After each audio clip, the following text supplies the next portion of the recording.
Hey, what's up, Canada and beyond? It is Friday, June 28th. You guys ready for an update on some of the shenanigans going on in Clown World?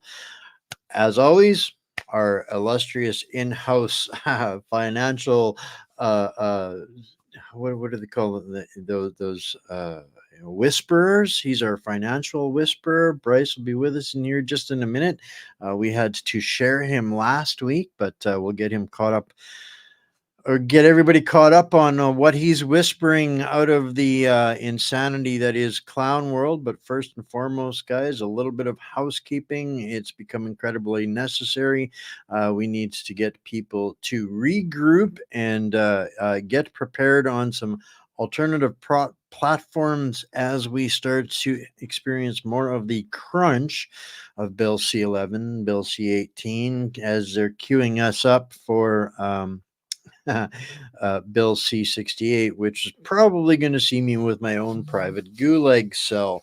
I'm expecting my number to be pretty close to Tiana Truthseeker, whom we all had an amazing conversation with last Wednesday. But yeah, first and foremost, guys, if you guys are on Rumble, please give this a share. Make sure you hit that little gray thumb up at the bottom and turn it green. That makes a difference for us on how many people actually maybe might get to see us. We're banned from Facebook, from streaming there. And then we have lgm.news. That's the home away from all of the insanity. You guys can see, I should refresh that because it's not just my shows on there, but there's a couple of us. And as we're getting ready to launch some of the new upgrades, it's going to get a whole lot gooder. Yes, I used the word gooder over there. But today, down to business and finance whisperer in-house extraordinaire Bryce Wade, who we got to share last weekend with some of the greater community. Give us a couple of minutes on that, Bryce. What you were doing and how that went, what you thought of it, some of the folks that were there, where we can find some more information on that. And yes, I'm going to pry you for dropping names and future guests. Just kidding. Yeah, absolutely. So I was at the We Unify conference over the weekend. So I was there from Thursday to Monday, and it was a great event. There's some really good speakers, a lot of really good people, said a lot of really good stuff, myself included, hopefully, because I was part of one of the panels about tech and media, and kind of shared my thoughts on kind of the nonsense that's happening from that perspective as well, more than just from a financial point of view. But Zuby was hosting. He did a fantastic job. Dr. McCullough spoke. Ted Kuntz from the NCI did a fantastic job. He had a really good message. I actually want to read something from him at the end of the show tonight because I think it was really good and something that I think everybody should hear. But yeah, it was really, really good. We did a bang up job. I got a lot of good feedback from a lot of the attendees. Well, because you kind of know how I talk. um, So I think one of the I will say this though, one of the things that I really noticed out of this event is the people that care about freedom and the people that care about our future in Canada and all this sort of stuff. Don't take offense to this, but they're all old, and I'm getting old too. And I think it's a really big problem that the younger generations below millennial basically that are just kind of unaware of the threat that we face and the situation of the country because they either don't know or don't care. Either of those is bad, but being completely unaware of it is, I think, the worst. Yeah, I don't know how to fix that problem to be honest, but yeah, it is definitely a problem. Well, it's interesting. It's one of the things that I notice. It's the people that so far are understanding what's at stake and see what's coming, have a body of life experience, knowledge outside of the propaganda and the Yeah, programming. Those are the people that are kind of leading the way. But yeah, and we're seeing more of the nuances as identifying themselves of as roadblocks, even within our own collective endeavors, across the board. And these are the things that are inspiring me. Is it's because of events like this that help some of those things, uh, get resolved or sorted out, because there's actually time for one-on-one physical communication discussion that can be built on. And I heard a really wonderful term today that I think has even carries a psychological impact. We talk about freedom fighters and fighting for freedom. um, Maybe we should be looking at it, embracing a little bit more of the Buckminster Fuller mindset and call ourselves freedom creators instead of freedom fighters. Who wants to be a fighter? Not everybody wants to be a fighter, but I'm absolutely a creator. I'm here using my creativity to fight. So, just how we approach everything, how we frame everything, even down to the discussions we have, get better and better and better and better with more and more communication and contact like this. Um, so this was one event that was happening over the weekend. So yeah, there was so many great people there that are going on and doing other things. So what was your takeaway from this event, Bryce? Well, there was a couple of big ones, and there's a couple of people that came up to me and said, because I speak the way that I do, kind of just in general, but they really said thank you for making it very clear and concise and breaking it down into something that's simplistic and easy to understand. And if you bring up my screen for a second, I'll just briefly show you this. So this was one of the things that I I mentioned in our when I was speaking, is that this is what the pathway to change is, right? Because this is universal. Anybody can do this. Anybody has the ability to ask questions, get answers to those questions, take actions, and get results. And ultimately, you have a choice.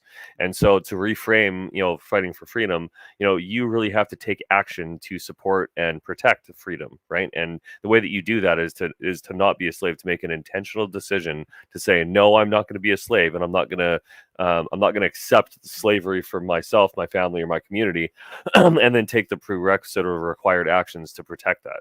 And I think this is one of the core things about this event that really shone through, and a lot of people appreciated, is that I now know that there's people that are working towards this, and I'm not alone. You should know by now, if you're in this community, that you're not alone. But just to reiterate, there was a lot of people that came up to me and was like, I came here to see, is there anybody like doing what's necessary and talking about what's necessary. And I try to always do that regardless of what I'm talking about, which is being authentic, being real, telling the truth, and having a purpose, right? And that purpose and deciding and choosing what are we trying to get to, and then ultimately how are we going to get there together, is, I think, a really important part. And so there was a lot of people that were like, hey, and because like I push this on everybody when I talk publicly like this, and like it is not just up to me, it's not just up to you, it's not just up to our politicians, obviously not, or any specific group of people. It's up to all of us. Every person in society has a responsibility and a civic duty to be a part of the protection of that society. And I think that's really been lost because of our complacency and comfort in our society for the last 70 odd years. And so it's really coming to a head now. And that was the kind of the main point that I wanted to get across to people, is like, you will not survive this if you do not take action. Nobody is going to come save us. And every single person that watches this and everything else that I've ever said, you are part of a community in your physical location somewhere. And if you're not working to protect that community in some capacity, or at least trying to build community within the people around you, you're losing, right? They are trying to divide us. They're trying to get rid of us. And so the only way to fight back against that truly is to be organized and collaborative with other people around you. This when I saw this and I was reading this and I was listening to you describe this, it was like it's like you were reading my mind from yesterday's show, because I'm going to pull up what you just basically created the antidote for, which was this par cycle that they engage in how they govern us. And this is their cycle. And basically, what you've shown us there is the way to use those five fingers and snap that wash, rinse, repeat cycle that they engage in. So Yeah. absolutely, this is the power of minds. Thinking outside of the box, looking at different ways, things, and identifying things, and being able to convey them is, I think, the most critical point the most critical talent, skill, or asset or resource that anybody has right now, and those are the people that we need to get more of and get away from the insanity, silliness, and shenanigans that are going on in every way, shape, and form around us. Um, and I mean, this is there's a lot that we could dive into and dig into on that. So that's great stuff from the conference on Mondays. I'm going to be talking about this a little bit more on Mondays. We're doing a more of a grassroots. What's what are people talking about at the leadership levels within the freedom creation community rather than the freedom fighter community. So this will be interesting watching how the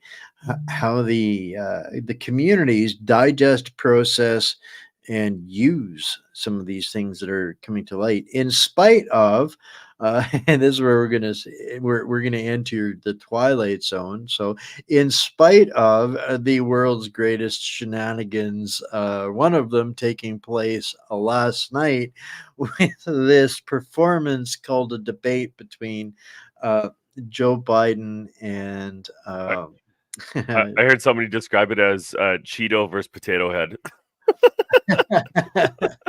I heard yeah, I've So heard funny. so many different ways from old man to con man to Yeah. versus con man to superhero versus swamp creature. Yeah, I have absolutely heard a lot. But the only thing that was running through my mind from about 4 minutes into that fiasco last night, I actually couldn't help myself. I went onto Twitter and I had to put a post up there and say, "I'm sorry, America." But inside, I was kind of going, well, now you kind of know how embarrassed we are here in Canada Yeah. with the exact same dumpster fire going Yep. on up here in Canada, if not even potentially worse. But so when I don't know. So, well, we've got some time here to talk about this. So, did you catch the whole debate, Bryce, live while it was happening? No, no, I didn't. I was out last night doing a bunch of stuff. I had a bunch of meetings last night because I'm trying to start up a new project, which I might talk about in a couple months. But I caught a whole bunch of like the highlights and kind of the reactions and what everybody's talking about because the debate itself, like I kind of knew this was going to happen, and unless they like stuff this guy full of drugs, like Biden's a disaster. And like anybody that isn't a cultist that has two brain cells to push together knows that Biden isn't in control of the United States of America. Like only absolute lunatics or cultists or idiots think that is the case, right? And last night proved that the guy can't even walk, can't talk, can't put sentences together, doesn't even know what he's saying. He's old, senile, and clearly has dementia. Why is that person running the most powerful military on the planet? It's an absurdity. Well, I'm glad you ended with the word absurdity because that's probably politer and more kind than most people out there would give that fiasco last night. So when it came down to actually the debate itself, I was actually kind of surprised. Joe kept it together far better than I actually expected to Wow, you really him low to. expectations then. The You bar know, was but so low he literally tripped over it and he still failed. I mean, that's not, and I'm trying to be kind to the American people when I say it that way. I expected worse out of Biden. And I actually, to be honest with you, I expected more crassness out of Trump. He was far better behaved than I I actually think they told expected him him just to like be. show up and shut up and you'll do fine. Yeah, it was just yeah, showing up was victory there on that. I think it was more of a kind of a playing chicken to see who wouldn't show up. And oh, wait a minute, dang, they both did. Oops. Ugh. But what actually surprised me, and still is surprising me, and although I can see it a little bit better now, but it still surprised me, was the level of evisceration that Joe Biden and the Democratic Party was apparently levying upon that event by their own CNN panel.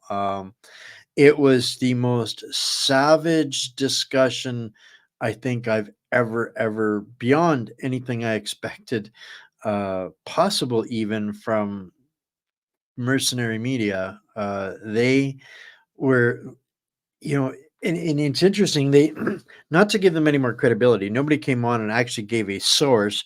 Everybody across the panel, there was like 8 of them going, I love Joe, but this is Yeah. the end. Scarborough is the worst. uh those kinds of things, and pulling up all their sources, saying, coming on the camera and saying, my source says Joe has to go, we have to replace him right now. Every high level donor, every high level Democrat is saying Joe got to go, Joe got to go, Joe got to go now, not yet, right now, but right now. Yeah. And and it was across the board. Expect mercenary media to be the mockingbirds that they are, but I never expected an anti-Joe message across the full spectrum of the far left radical Marxist mercenary media. Did you see that coming? Yeah, because like as soon as well, I shouldn't say yes, but like I kind of suspected that there would be something behind this because I don't believe for a second that they knew that this was unexpected. They were training this guy for a week. They know this guy. Like this is the thing. Like I've seen this, and anybody with 2 brain cells to rub together that isn't like watching propaganda media knows that this guy is barely even there and has dementia and has had for years. Like what are we even talking about? So they knew that this was going to happen, right? They didn't pump him full of drugs because when they did his State of the Union address or whatever, he was at the very least lucid and he could put sentences together more or less. So they must have pumped him full of adrenaline or adrenochrome or something, right? But like he was able to say words and he couldn't even do that. So they must have known that this was the case. And I think that the reason that they did it personally is that they want to get rid of him and replace him, because somebody else made a good point that I was watching earlier today, that like it's in the bag for Trump if they keep Joe Biden on. Like Joe Biden refuses to leave, and he's like, no, I could do it in 4 more years. Blah blah. Trump's going to win because nobody in their right mind, except for the literal communists or literal lunatics, is going to vote for this guy when he can't put sentences together. Like I thought George W. Bush was going to be the dumbest president in the history of the republic, and here we are when it was 10 years later, 16 years later, whatever the number was, 20 years later. Jesus, 20 years ago, George W. Bush. That's crazy.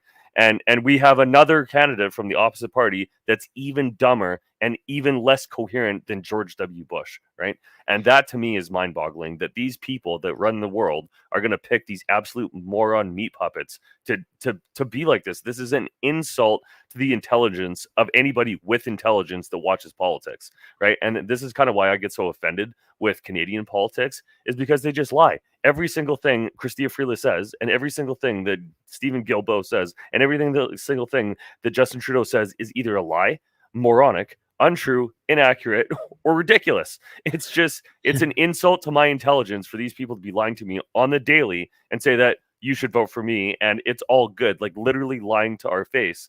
It's just, I've had enough, man. That was one of my big messages too, bro. I have had enough of being lied to by these idiots, bro.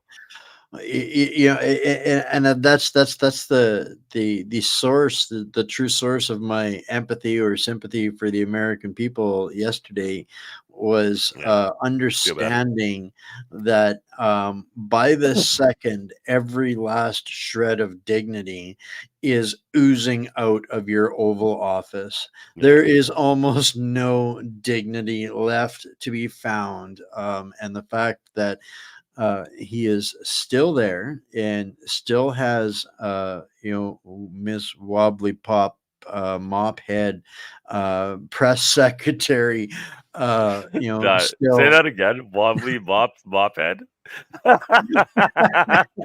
Yeah, literally everything she says is stupid and a lie. Like I actually can't watch clips from her just because I can't stand her that much. It's just like watching Yeah, Christina Freeland. it is. They're all matches made in the Democrat, liberal, clone trooper factory, young full to the brim of young globalist leader programming.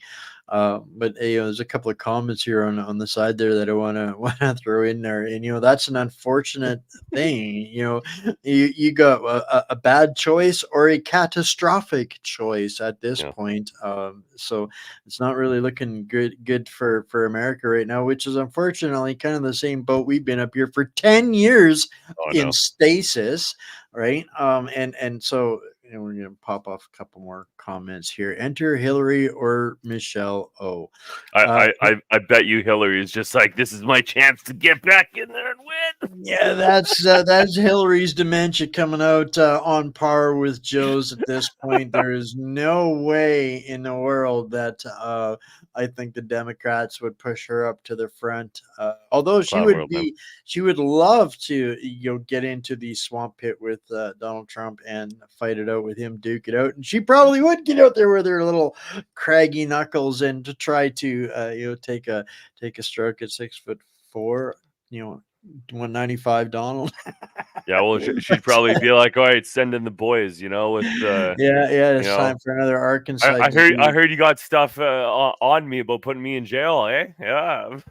Yeah, and I don't think as much as I think that the Democrat Party only has potentially two hopes. One of them is potentially Michelle, Big however you Mike. want to say that, Big Big, Mike, Big Mike.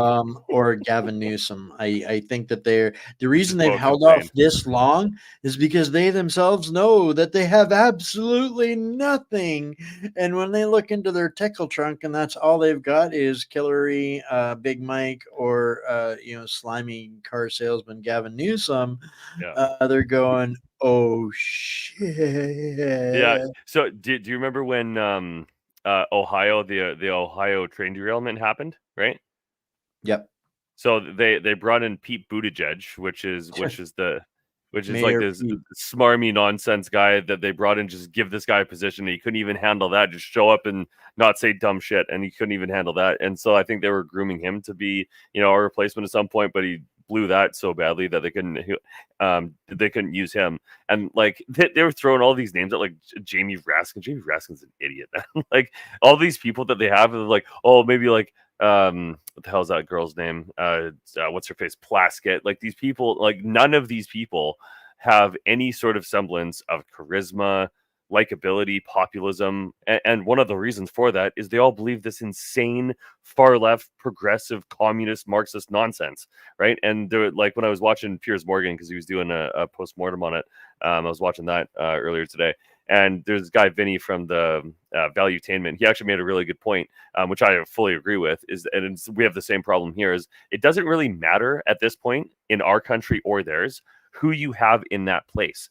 These garbage policies from these absolute morons are a death sentence to your party. If you come to be like, hey, I'm going to steal all your shit and then make you pay for it, me stealing it from you, that's not a good deal for me. And if I feel that and see that in my life, that you're screwing me and you're lying to me, why would I ever vote for you or anybody related to you? And what we just saw with the by-election with Trudeau is they got destroyed because like Trudeau was a part of that. Like I did not think that was going to happen. I think this point has to be made. This proves that there is still democracy in Canada. And I was really, on the fence of saying that we don't have it anymore. But the mere fact that happened at all, that switched, I think that's a clear indication that people got to get out there and vote.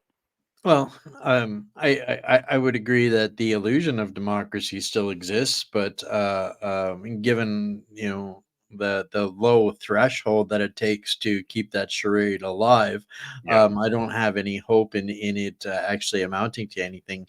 And at this point, it comes back down to the basic. At the end of the day, they still all. Um, March to the same song, just played at slightly different speeds, perhaps, in what their directives are and their party agendas are, and what they, how much they'll be tolerated if they start going against anything that the meat muppet handlers, the ones pulling the strings, you end up with Doug Cheesecake Yeah. Ford I wanted firing to an talk about MP that. for talking to somebody that doesn't hold the same political beliefs necessarily. Well, that's at what point do we still call it a democracy if one individual like Doug Ford can arbitrarily decide who this elected public representative is or is not allowed to speak to? They did the same thing under the Conservative Party with Yeah. Michelle Leslin Christine Lewis Anderson. and the Christine Anderson tour. Yeah. This I is haven't forgotten. right. Not happy about that either. Yeah, so again, we have this pacification of the masses through the illusion of change, Yeah. and I guess that's fulfilling the democracy. Different wings of the same mob. We have change. No, yeah, no, and I somewhat agree and somewhat disagree. And so my kind of core philosophy and point in all of this is democracy is supposed to be one voice, one vote for one citizen, right? We obviously don't have that, but we have to get back to that. And more importantly, we have to upgrade past that because when is our vote? Who gets our vote? What do we get to vote on? How often do we get to vote? Who gets to decide if we vote at all? Like these are all much more important questions past does our vote count? Because that's kind of the baseline minimum. Does our vote count, right? And and to your point, I think they're screwing us in all sorts of different ways, which I'm vehemently against. But the point is that I think you still have to have a system where we do have a voice. Otherwise, we're in a dictatorship, benevolent or not. It's still a dictatorship, and I ain't down for that shit because I ain't nobody's slave, bro. Well, it's so again is the to me I look at it and it's still the same thing. Okay, my voice changed the butt in the seat, but it's just the other half of the Jekyll and Hyde suit. Does that voice really count for anything? And this the reason I say this is because this person now got voted in there not because of the merits of us holding our anybody's feet to the actual fire. It was held. He was lost and won on a popularity contest that had absolutely nothing to do. I bet nobody that voted him out could even identify anything that the winning candidate went in for, except for the fact that the reason why they didn't like the candidate, and it's the same thing through all of our election cycles, which is why it's so important for us to have these discussions before the election, because Yep. while the winds of election season are here, their noses are open and they're paying attention after that day of election, and they've got their butt in that seat. They don't smell a damn thing. Yeah, and this is kind of one of my core points too, is that you can't have a vote only for support. You have to also have a vote against. We should be able to vote, and on a yearly basis, we should have a vote every single year, maybe just before Christmas or something, or just before there. I don't know. It doesn't really matter what the time is really, but we should have a vote every year in our constituency. Do you support your candidate or not? And if there's enough people that say no, there's an election, an automatic by-election, because there has to be a way, a mechanism that gives power to the people to hold people accountable. If you vote in this way, and I'm telling you, and all of your constituents are telling you that if you vote this way, you're going to lose your seat. Well, now we have much more of a let's call it accountability. To making sure that you can't just go and like, yeah, I'm going to do this for you guys, and then vote in the exact opposite way because Pierre or Trudeau or whoever, it doesn't really matter who, tells you that, hey, we're going to be doing this regardless of the implications. And so if there's a non-confidence vote and your MP votes against your constituency, against the wishes of your constituency, the constituency could remove your ass. Like it's just unbelievable that we don't have recall legislation. Like we tried to do that with Gondek and a couple other people, and they changed the legislation after that to make sure that we couldn't do it anymore. That is moving towards a communistic dictatorship, which I ain't down for, bro. Tired of this shit. There's no excuse for us to not have any form of representation, even at a one person, one voice level. Even if I understand the Canadian population would never accept a blockchain based voting type of system for voting, but there is no reason in the world why we couldn't probably in a weekend have a developer create a referendum style Yeah. blockchain type of system where it would be a person's responsibility to click A, B, C, or D, or send me more information and update the system to a governance and management system that actually reflected the will of the people. Even at the if we did something like that at the municipal level, that would massively impact every corner of the country. When it would come time to elect or actually vote, which is keep the ways we got, but people would then be actually informed of what they were sliding around in their back channels and under the carpet, and it would by nature of that input into minor events would expose a lot of that things. We wouldn't be in the same situation, I don't think. Yeah, I agree. I agree, man. Real simple things.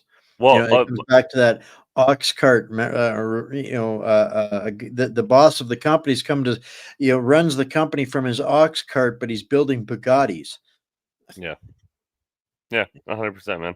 And that is one of my central themes that I like to talk about, is that it's clear that our system is not working. It's clear that there is corruption because the system allowed it to be produced in the first place.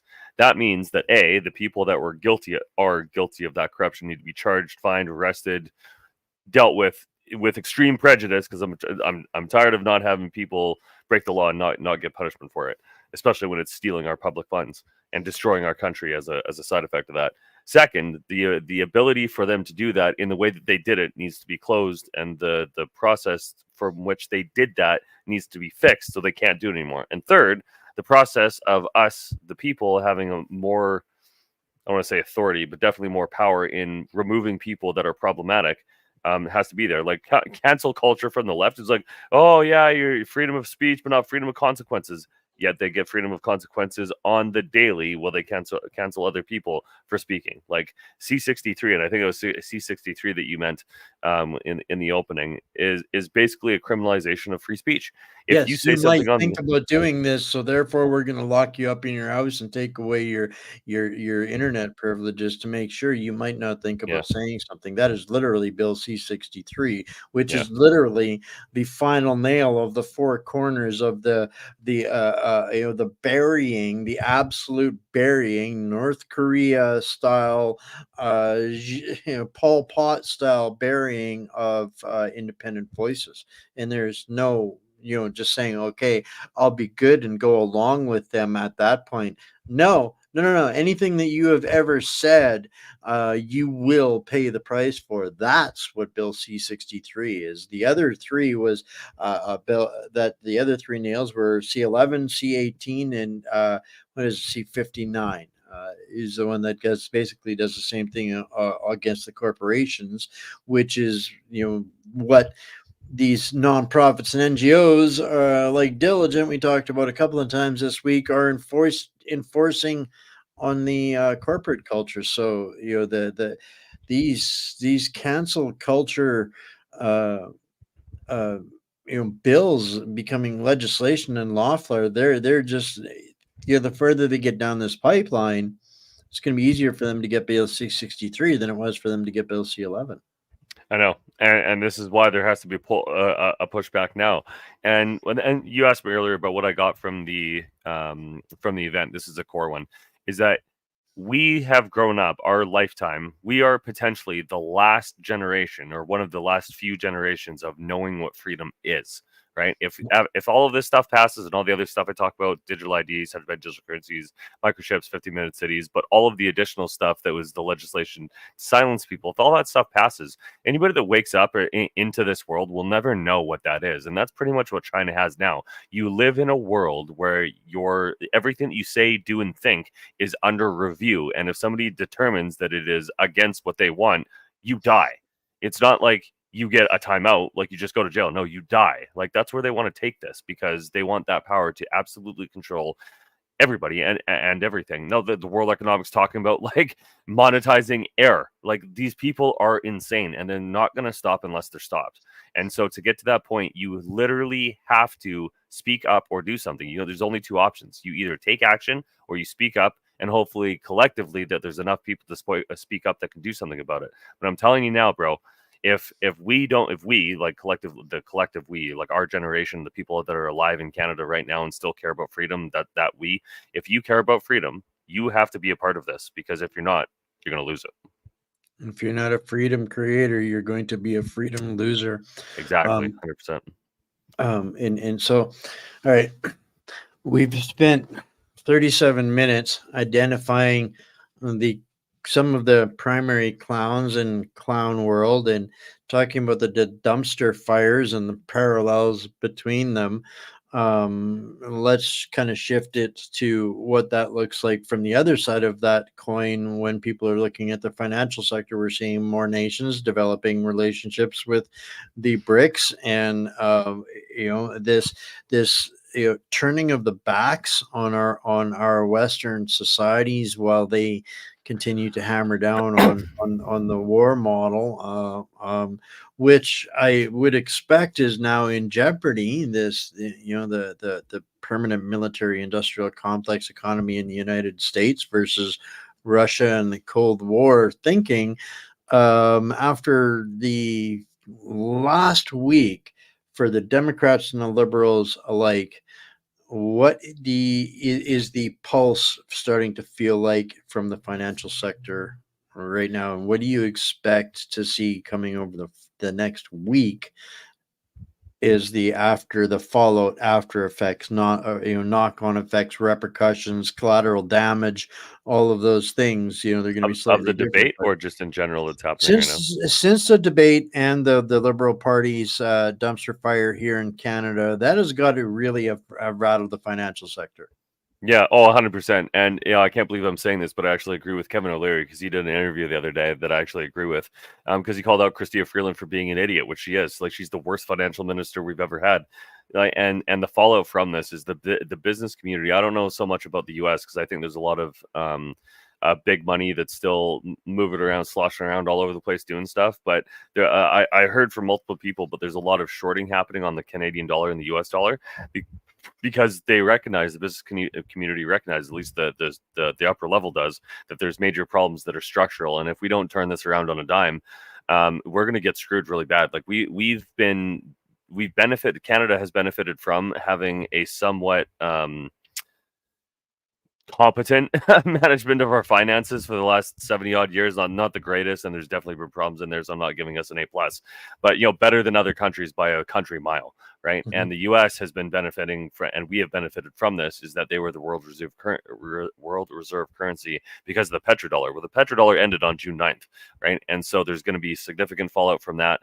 We're already starting to see that, but the big key thing that's happening right now is real estate is collapsing. Number one, that is one of the biggest things that is happening right now all across the Western world in general, but in commercial real estate specifically. I've been talking about this for basically a year.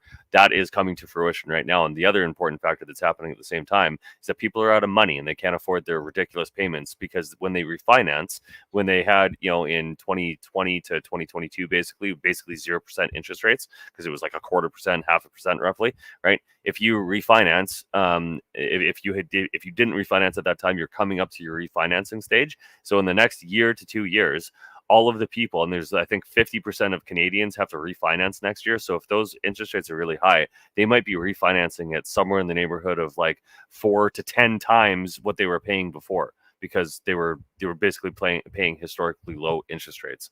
And if you have that amount of refinancing that has to go on a huge amount of debt, you're talking about a lot of money that a lot of people don't have. And if we also have, in parallel with that, a recession where people are losing their job and getting laid off, which is happening all over the place right now, while that's a recipe for a financial catastrophe. And this is kind of one of the reasons I got into gold and silver, is because I've been watching this and essentially waiting for this to happen for a decade. Because when 2007, 2008 happened, why did this happen? Okay, all of these things happened. Cool. There was a whole movie about it, right? But there was other stuff too. But there's there's systemic problems, and they didn't fix those systemic problems. They actually got worse.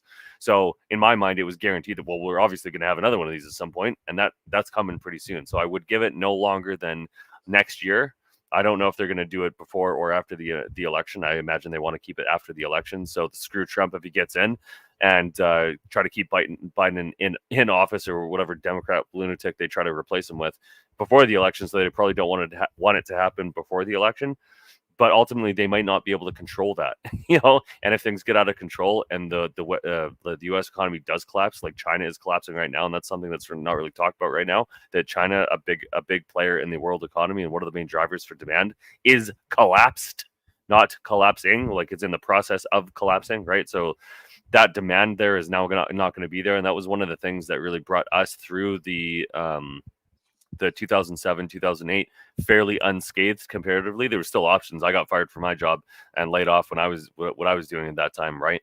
And so when you look forward about 5 years, like, what are we going to be doing to secure our financial and economic future? And none of the political parties, Pierre included, have any plan for this. They're not even talking about this. Like, how are we going to pay off our debt? How are we going to get jobs going? How are we going to ensure the economy doesn't collapse? These people are idiots. They don't even talk about this. Well, they're certainly not identifying the fact that it's literally the double-edged murder sword with the capital gains tax starting to take effect just a couple of days ago. So anybody that's buying a property is going to totally get screwed, and anybody that's selling a property is doubly going to get screwed. So there is, at both ends of the transaction, it's a death blow for these markets, and it's Canadians themselves. The people that are trying to survive and navigate these transactions that are getting absolutely destroyed. I've been hearing from some real estate attorneys that are basically being forced out of business over this, because it's collapsing the markets before the deals are done, and they can't hold a deposit long enough to get a transaction made, because the interest rates, and all of a sudden by the time they're done negotiating, everything's out of wonk. Like, it's just absolutely insane what's happening to the market out of there. And this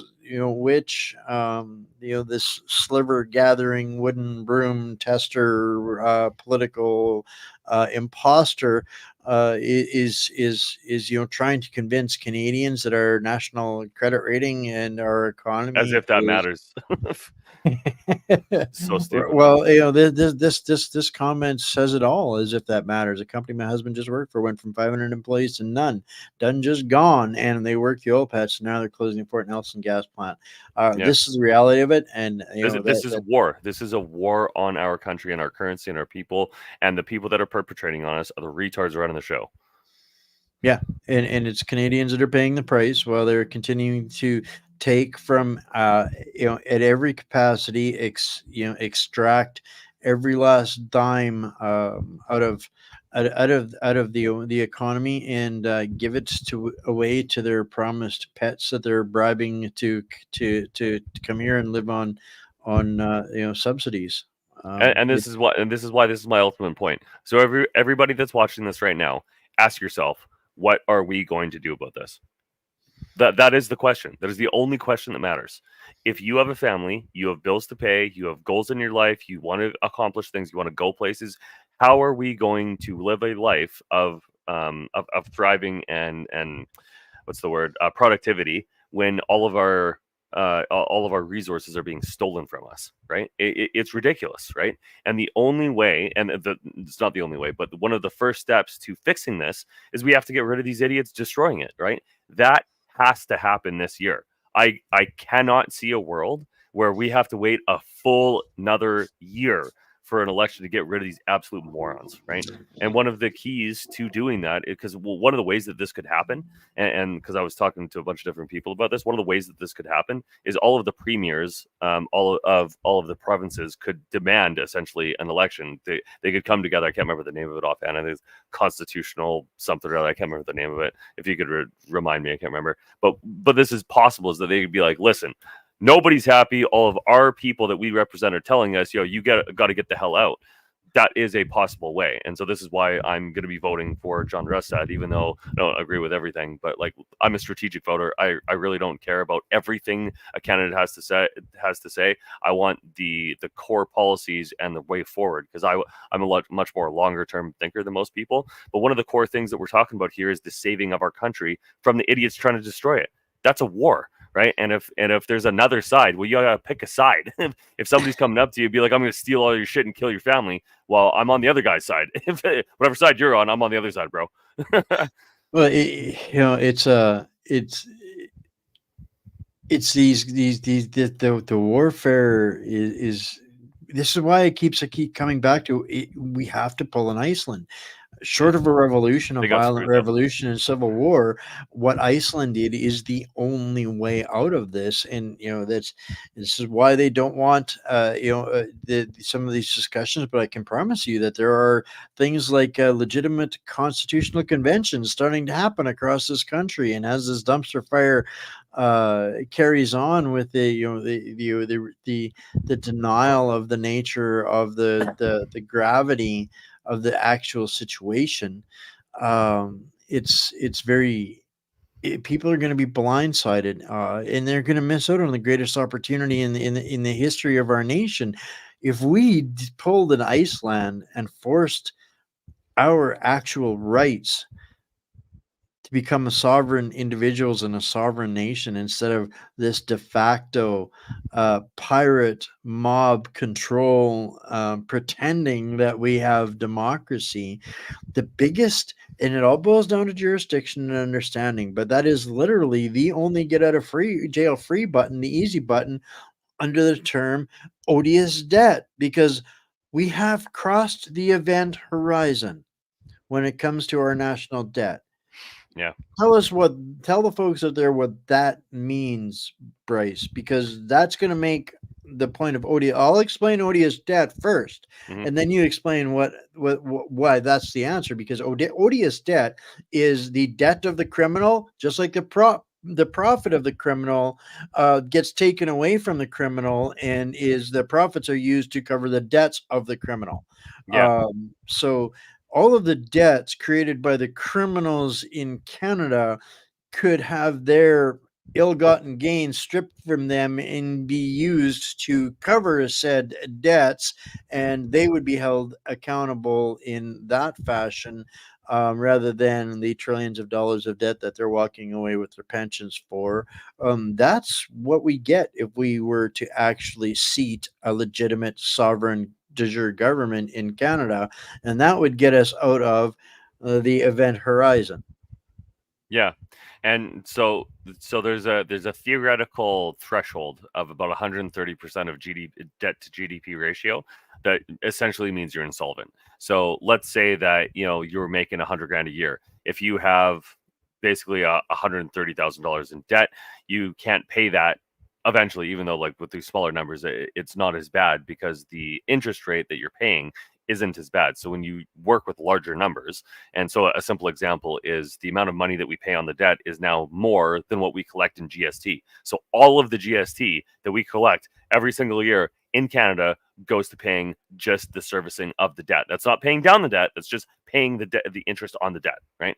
And so what you eventually get to, and this is where kind of the problem with the USD is that it's getting to the point now where you're paying so much for the debt itself that you can't pay anything else. You can't pay for the military, pay for healthcare, pay for all of the other stuff that we need in society. And that's why debt and interest is such a problem for society, and why Chrystia Freeland is such a moron that she didn't get long-term debt when she issued all of this $650 billion that they printed. And this is why I despise her so much, her specifically, because either that was intentional or she's incompetent to the nth degree. And in either case, why is this idiot running our country into the ground, right? I just can't stand how much damage these people have done to our country, right?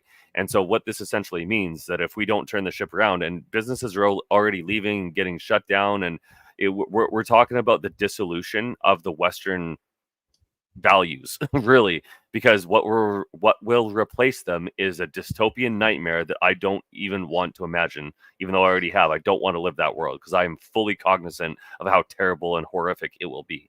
And so to avoid that, well, we're running out of time. We have to have an election this year, and I think it should be a week after the American one. So the event horizon is going too far to come back from. Yeah, In shortest, the most, layman's terms, and this is exactly where they are taking us. And you there's this is where again, remove them, not create a parallel economy. We need an actual economy, but we would be yeah. able Oh, to stop. We would actually get representation based on a lawful constitution that we would set. A couple other comments here that I want to really actually address. The mayors of Edmonton and Calgary should be run out of Canada. Give them a snorkel and PFD and drop them in the ocean. No, I would actually argue with that because they are actually guilty of treason legitimately. The yeah, mayors of those cities have sworn oaths to the strong mayor's coven in order to have the strong mayor's powers, which they use to supersede all of their elected representation rights and privileges. So this is something that people don't understand, is that these strong mayors, and there's 9,000 plus of them in Canada, that are all actually and legitimately guilty of committing financial treason against your municipality, your riding, and abusing their powers in the seats of government. So no, I don't want to run them out. I want them in prison cells. That's where they need to be moved to. So, and the 15-minute city thing, no, they didn't actually just declare itself. They might be official just recently, but it's yeah. something they've been working on for Yeah, a Chris very, Guy made very, light of that like year or two back now, actually. yeah, But now, yeah. well, his question was kind of official. Yes, they did declare themselves officially. That was like a couple weeks ago, and they're one of the first. But there's most municipalities are signed up for that through whatever the name of that thing that you were talking about, the municipalities, which is essentially a World Economic Forum backed conglomerate of mayoral people that are just going like, hey, we're all going to do this thing together, and we're going to do it for the betterment of humanity, and we're just going to steal everybody's rights and make a digital prison for everybody because reasons. So It's stupid. all about the ESG and the DEI and the compliance to And it, and carbon. even your language, and every company needs to be educated in order to maintain the accurate, reflective narrative of utter support of the sustainable development. And I'm going to keep hammering on these guys because these guys are the ones that are Scott Moe and Daniel Smith are actively being assaulted by and under. These are the language Gestapo, that enforcement agency, C40. that are that are literally rewriting the economic, re-engineering the economic do's and don'ts and permissions at the corporate level. So that is, those are the nonprofits, NGOs, lobbyists, and nudge groups that are actively organizing on behalf of these guys. So this is where the private public partnerships come in. These AKA fascism. Yeah, the C40.orgs, the 350.orgs, and the Strong Mayors programs. Maggie Braun's been having some amazing success with tackling the ICLEI program, which is unfortunately just one leg of an eight-legged table. So go, Maggie. We need to go after a few more legs of that monstrous swamp creature. It's like a Yeah. centipede. But ICLEI is definitely one. So we'll be talking to Maggie again soon and all that. But all of these things, every bit of suffering, every bit of criminality. I keep hearing everybody chirping about the foreign interference and treason with China and India. Well, why are we not using the same lens to look at Geneva and Brussels and Davos? Exactly. And I say that that on Twitter is all the time. yeah, and we need to keep hammering on that because the although I'm not saying that China and India are not doing exactly what they say they're doing, but I guarantee you they are doing far less damage and treason than what these guys are. or the C40.org or the treason of the mayors and the strong mayors powers. Those guys are the ones that are actually doing the damage. Yeah, and this is kind of my point that so another thing that I got from the conference, and I started saying this quite a bit over the conference, although I've said it before, is that you got to understand that evil has been organized for centuries, if not millennia. Good people are not organized, and this is kind of the problem in the freedom community and the people that care about freedom is everybody wants to be left alone. Like I just want to live my life and be on my homestead or like do my work and go home to my family. Well, people are coming to kill you, so you got to get organized with other people that believe the same things, because if you don't, we're screwed. That's kind of what it comes down to, man. This is a war for the survival of what we believe to be right, good, and true, and the families that we want and the future that we have. And we're to the point now, and this is globally. So we're to the point now where they've pushed humanity over the edge of population decline. We are in population decline now. So there's only a couple places on the planet now where the population is increasing. So we've literally stopped at about 8 billion people. It'll probably get up a little bit higher before it starts to decline significantly and precipitously. And the most important fallout from that is skills. Okay, so I want everybody to understand this very important factor. Okay, I don't talk a lot about this, but it's very important. So there is a certain amount of people that is required to maintain a skill and a knowledge base, right? So we are a very highly specialized society that you know one thing and I know one thing and they know one thing and everybody knows a thing that they go and do and make money for. But if that person dies or can't do that thing anymore because that job dies, there's a declining amount of people that can do that job and, most importantly, maintain that knowledge and skill and probably the technology related to it. So if we don't have enough plumbers or electricians, more importantly than pretty much anything else, that skill dies, right? And what we're going to face in the coming years, because of a variety of reasons, is who is going to be managing these things. And if we don't have a economic system that supports the management and maintainment of those skills and assets, we lose them. And if we lose them, we might lose them for a long goddamn time. And I don't want to go back to 1850 level technology, bro. That shit sucks. The laws of nature will inevitably dominate, and supply and demand is absolutely a law of nature. If there is no food, you get no nature, and we underestimate the impact and the prosperity that comes with affordable and cheap energy. Without affordable, and this is where the source of the decline comes: is the assaults on our surpluses, the things that allow us to thrive. Life is great. Have 10 kids. Life is shit. Have no kids. And this is where 80 years of political crime, corruption, and treason has us. Is we're going extinct in order to feed the belly of the beast in the swamp. That was I don't know how else to say it. I already cap it all off. Last words, Bryce, before we plug out of here.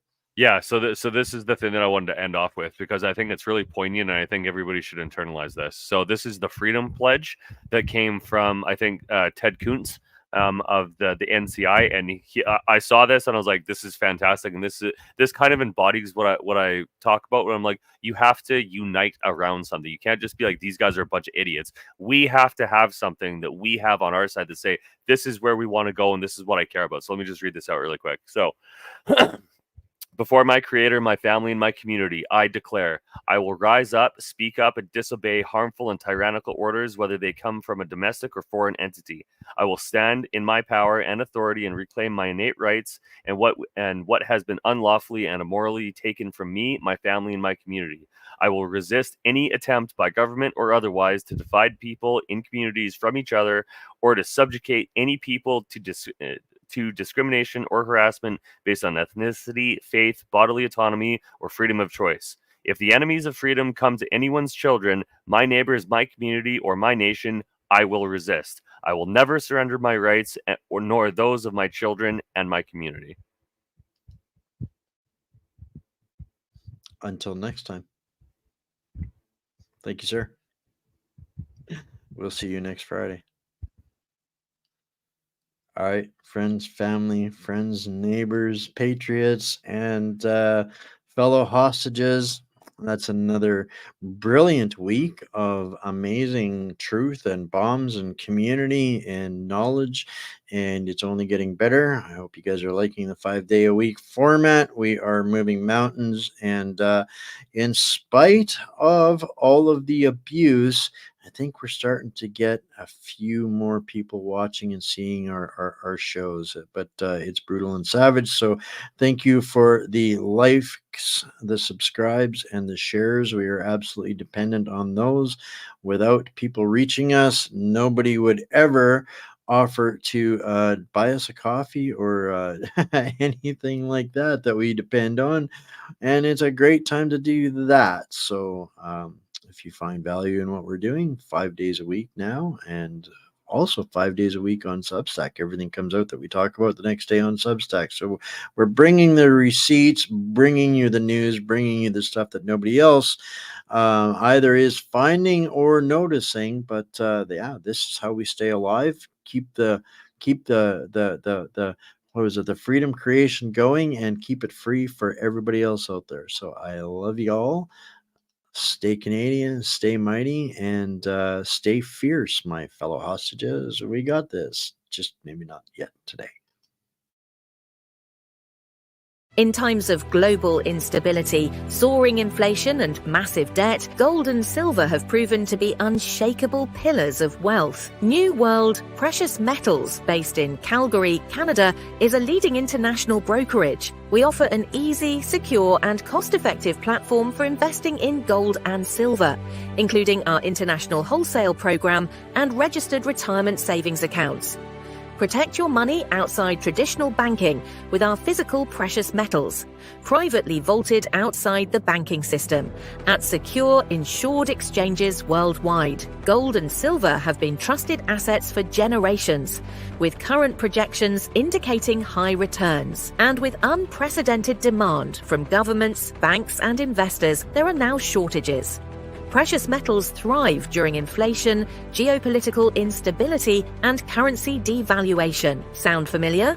Now is the time to invest in gold and silver, whether in your international investment account or by transferring registered retirement savings accounts. Experience the security of physical precious metals, combining the safety of physical assets with the flexibility of being like your own bank, offering instant liquidity and a financed line of credit. With precious metals on the rise, don't miss this generational opportunity to protect your wealth. At New World Precious Metals, we ensure your wealth meets its potential. Contact us today and our personal brokers will guide you every step of the way.